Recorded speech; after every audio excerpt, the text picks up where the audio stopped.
సింహరాశి వారికి ఈ వారంలో శ్రమకు తగ్గ ఫలితం దక్కే అవకాశం ఉందా అండి? అలాగే ఉంది. కారణం తులా గురువు. మూడో రాశిలో విక్రమస్థానగతుడైనటువంటి సోముడు విశేషమైనటువంటి మనోబలాన్ని ధార్మిక చింతన పూర్వకంగా ఇస్తాడు. అలాగే ధనగతుడైనటువంటి కన్యా బృహస్పతి. కన్యా బృహస్పతి యోగం వినియోగించుకునేటటువంటి సామర్థ్యం ఉండాలే కానీ విశేషంగా శుభాలు వస్తాయి. ఈ క్రమంలో మనోబలంతో పనిచేస్తే శీఘ్ర విజయం లభిస్తుంది. పూర్వపుణ్యం రక్షిస్తోంది. ఉద్యోగ పరిస్థితులు అంత అనుకూలంగా ఉండవు. అనుకూలంగా మార్చుకునే విధంగా మనం కాలానుగుణంగా ముందుకు సాగాలి. సమర్థవంతంగా పనిచేస్తే ఉద్యోగంలో మంచి ఫలితాలు ఉంటాయి. అపోహలకు తావు ఇవ్వకుండా ప్రవర్తించండి. స్పష్టంగా మాట్లాడాలి. అనుమానాలకు అవకాశం ఇవ్వరాదు.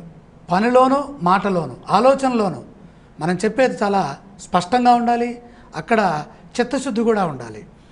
ఆధ్యాత్మికంగా శుభకాలం. దైవారాధనతో ప్రశాంతత వస్తుంది. కుటుంబ సభ్యుల సూచనలు పనిచేస్తాయి. సొంత నిర్ణయాలు తీసుకోవద్దు. సందేహాలు అధికమవుతాయి. ప్రశాంతంగా ఆలోచించడం చాలా మంచిది. ఆరోగ్యంపై ఒత్తిడి పెరగకుండా జాగ్రత్త వహించండి. సింహరాశి వారు పఠించవలసిన స్తోత్రాలు ఏవండి? మహాగణపతి ధ్యానం కనుక చేసినట్లయితే కార్యసిద్ధి, శుభవార్త ఈ రెండూ లభిస్తాయి. ఆలయ సందర్శన క్రమంలో ఏ దేవీ దేవతలను దర్శించాలంటారు?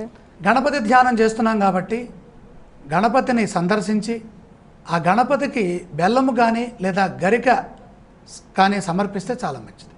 ఈ రాశి వారు చేయవలసిన దానాలు ఏవండి? ఇక్కడ అర్ధాష్టమ శని దోషం ప్రబలంగా ఉన్నది.